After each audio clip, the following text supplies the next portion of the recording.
Assalamualaikum warahmatullahi wabarakatuh. Di sini saya akan menjelaskan hasil diskusi kelompok kami tentang aspek-aspek hasil belajar. Sebelum itu, saya akan memperkenalkan diri.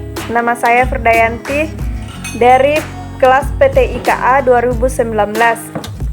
Prodi Pendidikan Teknik Informatika dan Komputer, jurusan Teknik Informatika dan Komputer, Fakultas Teknik Universitas Negeri Makassar. Berdasarkan hasil diskusi saya bersama teman kelompok saya yaitu Fitra Amalia Ramadhani dan Serli, sebagaimana aspek-aspek hasil belajar terbagi menjadi 3, yaitu ranah kognitif, ranah afektif, dan ranah psikomotor. Ranah kognitif adalah ranah yang mencakup kegiatan mental atau otak.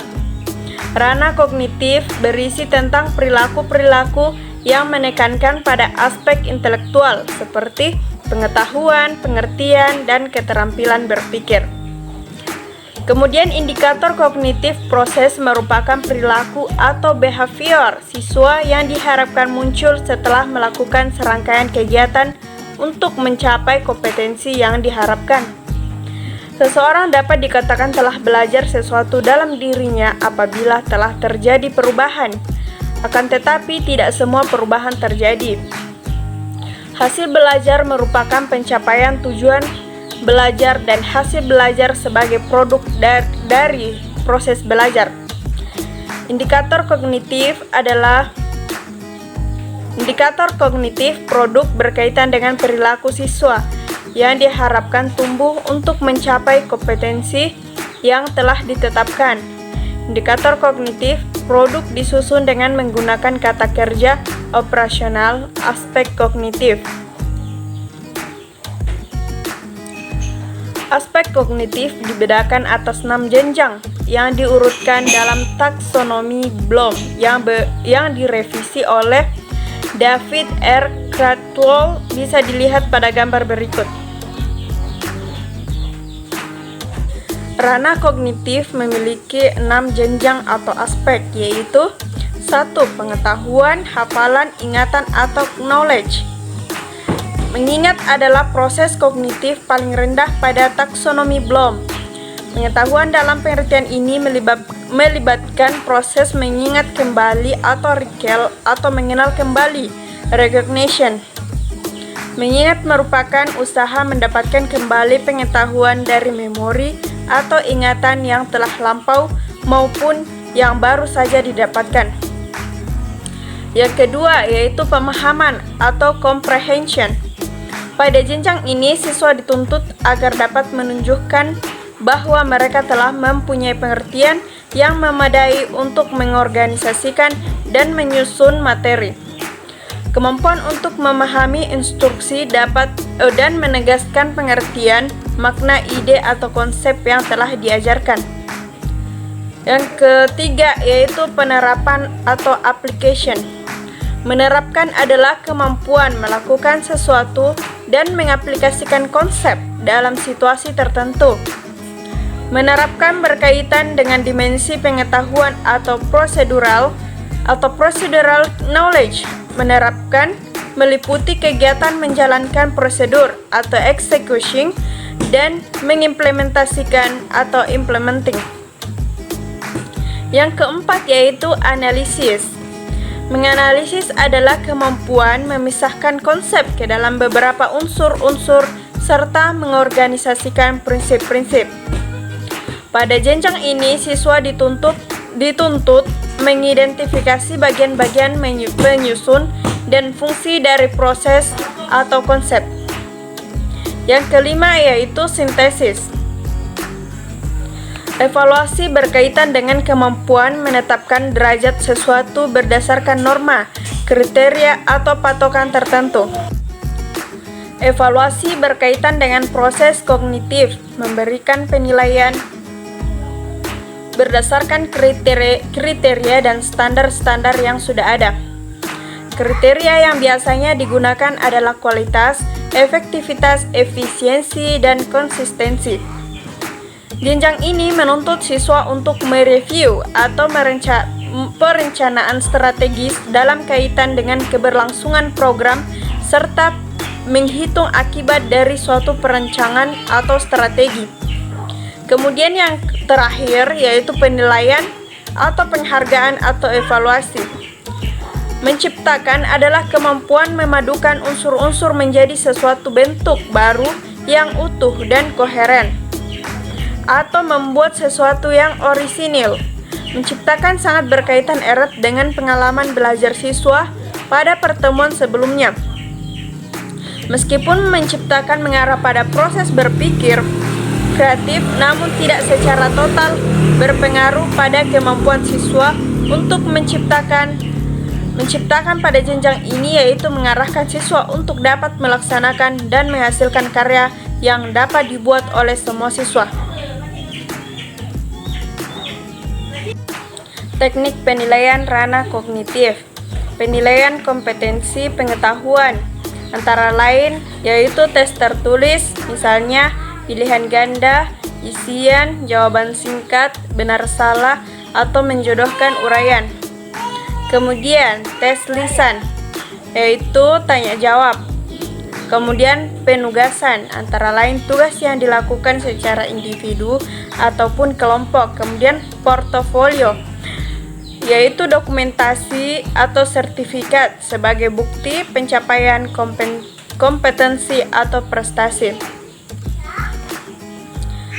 Kemudian pengertian ranah efektif. Ranah afektif adalah ranah yang berkaitan dengan sikap dan nilai. Sikap adalah salah satu istilah bidang psikologi yang berhubungan dengan persepsi dan tingkah laku. Penilaian sikap adalah kegiatan untuk mengetahui kecenderungan perilaku spiritual dan sosial siswa dalam kehidupan sehari-hari di dalam dan di luar kelas sebagai hasil pendidikan. Pada penilaian sikap diasumsikan bahwa setiap peserta didik memiliki perilaku yang baik. Perilaku menonjol, sangat baik atau perlu bimbingan yang dijumpai selama proses pembelajaran dapat ditulis dalam bentuk jurnal atau catatan pendidik. Penilaian ranah afektif yaitu 1.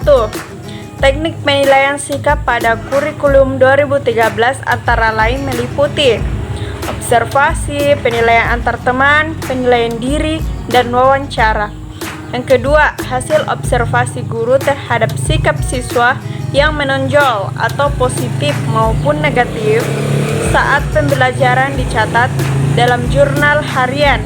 Pengamatan sikap dilakukan oleh pendidik atau guru pada saat pelaksanaan pembelajaran yang berlangsung. Yang ketiga, teknik penilaian yang digunakan dapat dengan observasi melalui wawancara dan catatan kejadian tertentu atau incidental record sebagai unsur penilaian utama. Pada kompetensi sikap terdapat penilaian utama dan penunjang. Penilaian utama diperoleh dari observasi harian yang ditulis di dalam jurnal harian. Penilaian penunjang berasal dari penilaian diri dan penilaian antar teman, yang hasilnya dapat dijadikan alat konfirmasi dari hasil penilaian sikap oleh pendidik.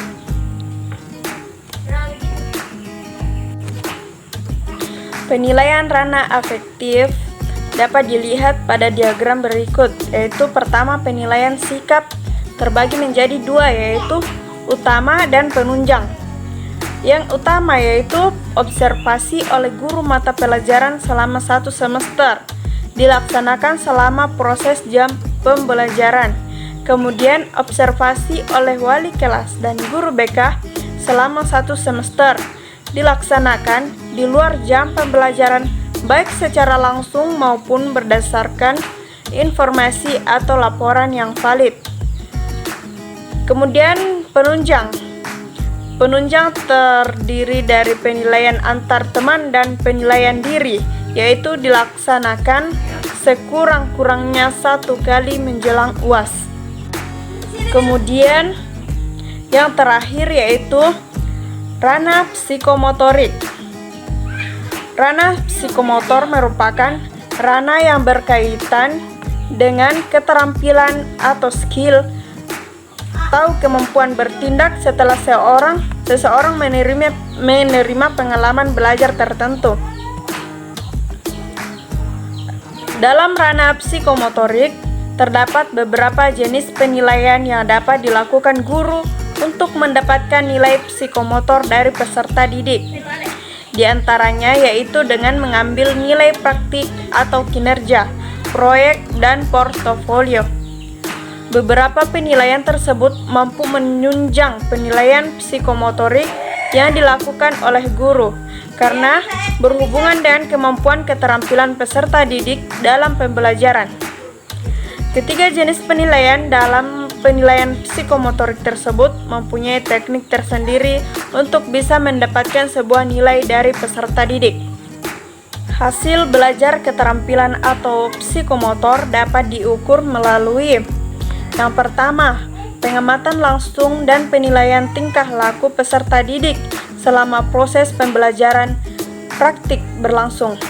Kemudian yang kedua, sesudah mengikuti pembelajaran yaitu dengan jalan memberikan tes kepada peserta didik untuk mengukur pengetahuan, keterampilan, dan sikap. Kemudian yang terakhir, beberapa waktu sesudah pembelajaran selesai dan kelak dalam lingkungan kerjanya. Demikian penjelasan hasil diskusi kelompok kami tentang aspek-aspek hasil belajar. Kurang lebihnya mohon dimaafkan. Wabillahi taufiq wal hidayah. Wassalamualaikum warahmatullahi wabarakatuh.